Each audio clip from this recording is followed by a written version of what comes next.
Good morning. Happy Tuesday. It's Tony Kurre. Today I want to talk about Chuck E. Cheese, the Judds, and lesbians. We'll get into that in just a second here. Monster Day here on Tony Kurre Radio. It's a Tuesday, which means it's Adapt or Perish Tuesday.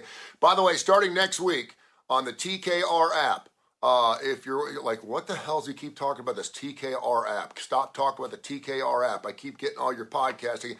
Just download the TKR app one time. I want you to listen to the music. It's classic rock to the bone. It's unbelievable. It's classic rock that you've never heard before. It's classic rock you haven't heard in years before. You're like, oh, I cannot believe they're playing this. We play stuff like Triumph. We play old Cheap Trick stuff. We play wonderful things that you don't still get a chance to hear even on the Eagle or on Pandora or anywhere else. You hear it all on Tony Kurre Radio. Check it out, and I promise you'll love it. And then we got 13 different shows, including Adapt or Perish with Dr. Alex Hubline and Dr. Josh Claypo, which will air at noon and 8 today. Starting next week, all of our shows are going to run every single day of the week. Al Cooper, good morning to you, brother. Cusa Valiato. We'll be talking about them in a minute.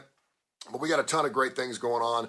Tomorrow, Live Wire Wednesday, brought to you by Southern Precision Staffing for all your staffing needs, construction or otherwise. Kai Greger and his staff do a wonderful job. 205-682-2828. That's going on tomorrow night. We got Mission Minor with Michael Coleman. Blues Almighty, one of the best blues hours on radio, period. No one's doing anything like it. It's unbelievable. And, of course, we also have the Damon Johnson Show, When in Rome with Stuart Rome, and a great show called Need to Know with Kip Kiefer coming up on Fridays as well. So we'll have an entire programming change. We'll let you know what it is. But pretty much anytime you tune into the TKR app, Justin Brown, good morning to you, my brother.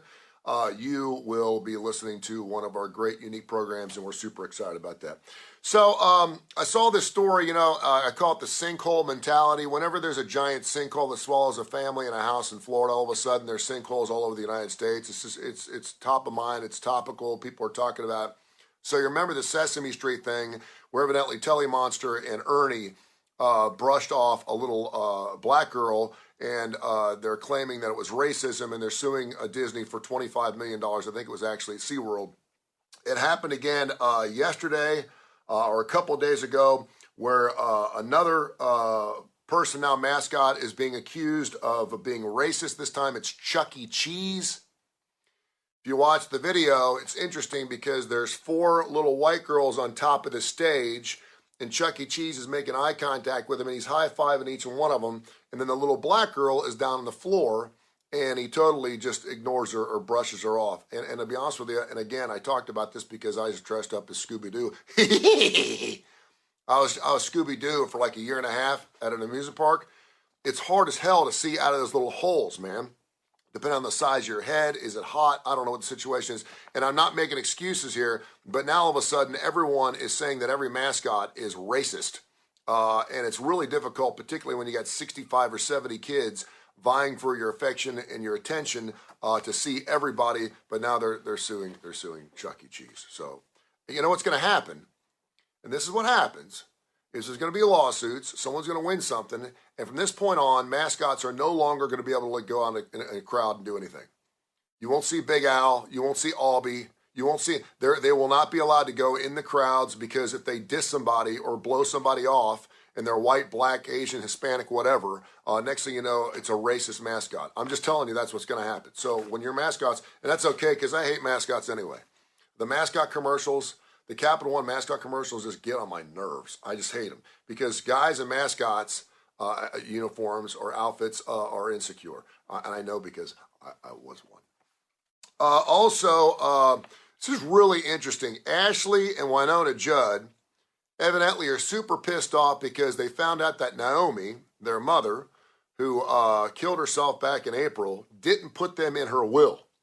She signed a will. She was good to go, I think, in 2016, 2017. Her executor is her husband, Larry Strickland, whom she was married to for 33 years. Just because you're not in the will doesn't mean, Ron Hill, good morning to you, it doesn't mean you're not going to be getting anything from it. It just means that you are not directly going to be getting anything from the will. She's basically leaving it up to her husband to do everything. What's really interesting about this is both Ashley and Winona lived on their mom's farm.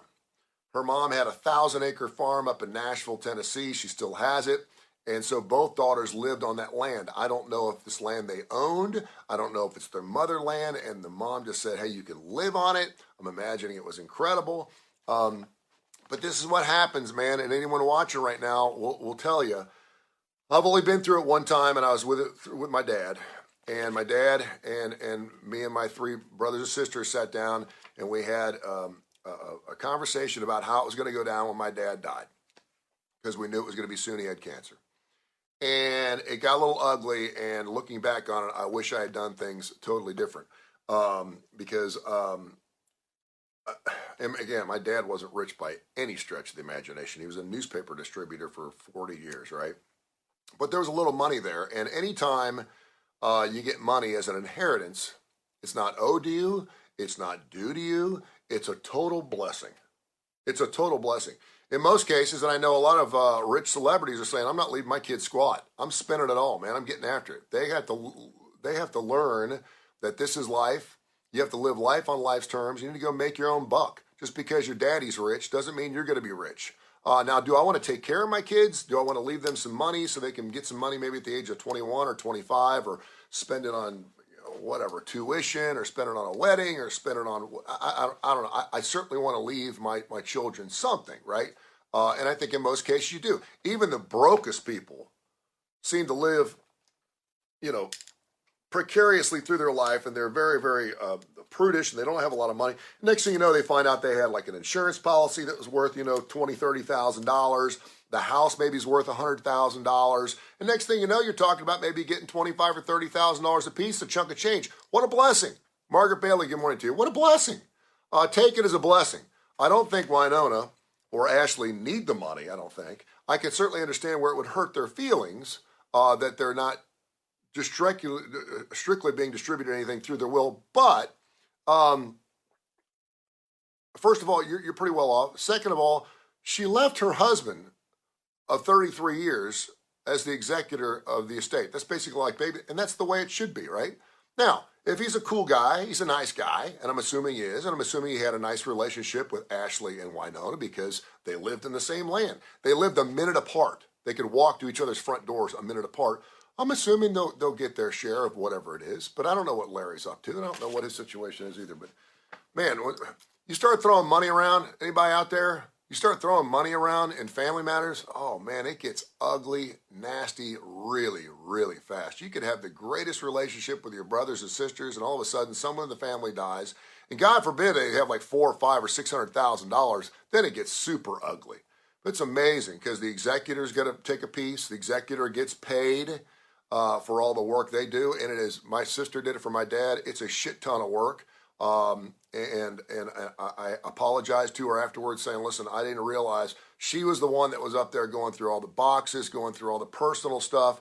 She was the one that was paying all the bills, and everyone else just wanted their money, right? And it wasn't a lot, but, and I felt horrible about that because I wasn't there to help her. So, check it back a little bit. I do know though, when you have a nice sum of money that comes into a family as an inheritance, take it as a blessing. It's not your money. It's not your money. Any money you get is an absolute blessing, and that's the way it should be. All right, finally, JoJo Siwa, you know who she is? I only know JoJo Siwa. First of all, I thought it was JoJo Siwell for like a long time. My daughter, who's 10, used to love herself some JoJo Siwa, and this is about 3 or 4 years ago, and I got her JoJo Siwa, or Santa Claus did for Christmas one year, and she has it back on her back wall. When she found out that JoJo Siwa came out as lesbian, my daughter totally changed how she felt about JoJo Siwa. She likes some of the things she does. She likes some of her music, but she really didn't like her as a person anymore, and I thought that was really interesting. And I don't know if it's because her friends were like, oh, she's a lesbian, and we're not lesbians. We don't like her anymore. I don't know what the situation was, but she all of a sudden decided she didn't like JoJo Siwa, and she wanted to take the poster down. I was fine. Recently, JoJo Siwa said something to the extent that she doesn't like the word lesbian. She said, I don't like the word itself. It's just like lesbian. It's just like a lot. At the end of the day, that's what I am. In an interview, she also gave her opinion on the misconceptions when it comes to gender identity and sexuality. You can be queer and be girly. I think that's a thing. So a lot of times lesbians are taken to be masculine. If you're a lesbian, you're supposed to be, what do you want to be, a boy? It's not the case. There are plenty and very feminine lesbians out there. She said, I never said that lesbians was a dirty word, and I never ever would say that it's a dirty word, because it's not. It's not a bad word. Whenever someone talks to me about sexuality, I just say, I'm gay. I don't hate the word lesbian. It's not the word that flows off the tongue for me, if that makes sense. She goes on to say, I don't know bisexual, pansexual, queer, lesbian, gay, straight. I always just say I'm gay because it just kind of covers all the stuff, or queer, because I think that keyword is cool. I like queer. Technically, I would say that I'm a pansexual because that's how I've always been my entire life. It's just like my human is my human.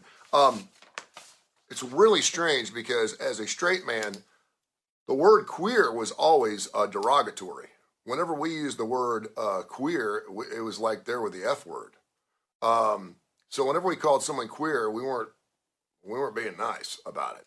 Of course, we used to say a lot of things back in our day that would be like a head scratcher right now. You really got to think twice about some of the things we said in the 70s and 80s. But yeah, when I hear it queer, I'm kind of like, but that's what they want to be recognized as. Here's the thing.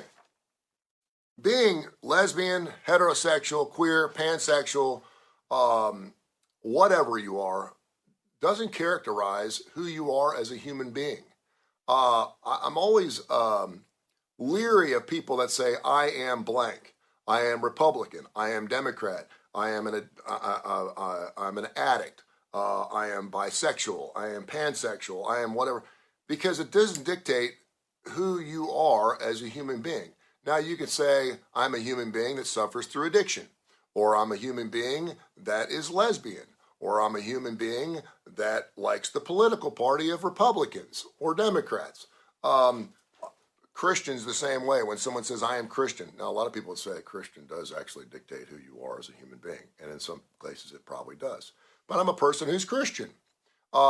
So I think when someone says, and particularly in this particular case, because JoJo Siwa just recently came out, now everyone's saying she's a lesbian. She is a lesbian, or pansexual, or queer, depending on how she wants to be called.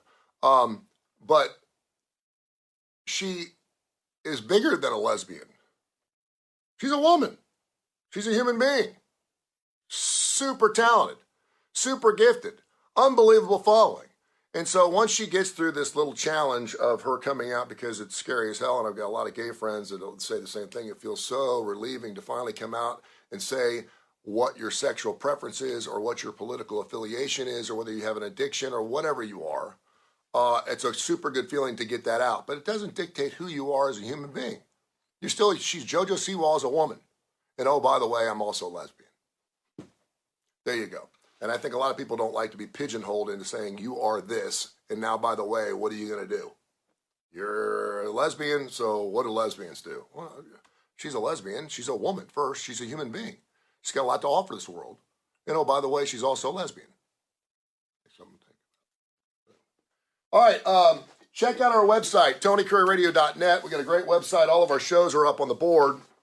And you can listen to all of our shows wherever you go to podcast. If you search Tony Curry Radio on Google, you're going to see Tony Curry Radio Audio Boom. Click it, and every show's up on that platform. Every show, we have well over 300 podcasts. We have everything from Adapter Parish. We have Dark Side of the Pooch, which I recorded yesterday. Mission Minded with Montgomery Food Bank CEO Michael Coleman, which is a fantastic show. When in Rome with Stuart Rome. We have Austin Hanks, Blues Almighty. We have Damon Johnson, who's going on the road with Brother Kane. Happy to have him on every single Friday. We have Kip Kiefer, which is a great show called Need to Know. He goes off on silver, gold, and pharmaceuticals, and also talks about Pete Rose in his new show, which is going to be airing on Friday. So it's fantastic. Check it out. And we love doing all of our shows. We got more shows coming up by the end of summer and fall. Do want to mention one of our brand new sponsors, and I do this whenever we have a brand new sponsor. By the way, when I mentioned Coosa Valley Auto over the last few days, it's amazing how many dealerships are coming out of the woodwork saying, hey, we want to advertise on TKR. Settle down a little bit. It's the first car dealership that I've gotten on Tony Curry Radio, and there's a reason behind that, because I believe in what they do. It's a customer co-op situation. It's a totally different thing. You know, sometimes you go to a dealership and you'll see the same car on the lot for months. Normally the cars on their car lot at Coosa Valley Auto are on there for like less than 3 days. I mean, these cars are going in, they're going out. Now, why is that? Because the sale price is fantastic, and they actually explain to you how they came up with the sale price. They don't go, nope, that's it, that's sale price, that's what we do. There's not giant stickers and giant gorillas in front. It's a fantastic place. It's unlike any car buying experience that I've ever been through. I've been doing radio for 40 years, dude. Let me tell you something. I've seen it all. I've been in the back rooms. I've been with the managers. I've been with the giant dealerships. I've been with the car marts. I've been through all that stuff. But there's nothing like sitting down with the owner of the shop and having him explain what the situation is, right? I know you can do things online now, all these different things. The really cool thing about Coosa Valley Auto, and he brought this up, and I know he hates when I bring this up, but it's great. If you buy a car from Coosa Valley Auto up there in Sylacauga, and for some reason a tire blows, or you blow a gasket, or a water pump goes out, hopefully it won't happen, it doesn't, bring it back and they're going to fix it, no labor. No labor. Will your dealership do that? You buy a car, lemons exist. Something happens, the next thing you know, you get a car, and it's a bummer. You take it back there, they will fix it. And in most cases, labor costs a lot more than the parts. A lot more than the parts. So check it out. It's fantastic. Give them a call, 256-267-0296.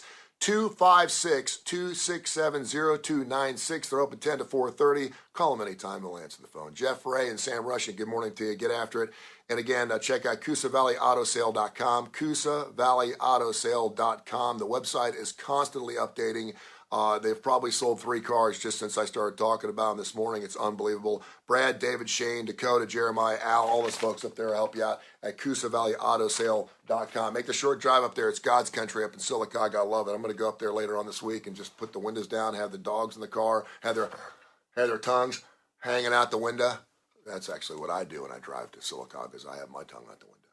Have yourself a fantastic day. Thanks again for watching. We'll check back in tomorrow morning on a Wednesday morning. Don't forget, coming up on Thursday, Dr. Josh Claypo will be back in the studio, the Kurre and Claypo Show. We're going to get after it. We'll also be on Fox 6 with Janice Rogers, Mike Deverly, Mickey Ferguson, Toy, and all those fine folks from Fox 6. It's the only TV station in town that is cool enough to put Kurre and Claypo on. You try to get on any other TV station, they're like, whoa, Tony Kurre, he's crazy. That Tony Kurre guy, you never know what's going to come out of his mouth, man. That guy, I mean, we don't want to lose our TV license. We're freaking out. Tony Kurre, he's crazy, right? Oh, my gosh, he could say something. He may say a dirty word. He may say lesbian. Can I say lesbian on Fox 6? He may say lesbian. He may say pansexual. Oh, he may say queer. Oh, Fox 6 is super cool. They're right there with us, man. I appreciate it. We'll be back on 9:30 coming up on Thursday. Have a great day, and I love you. See you.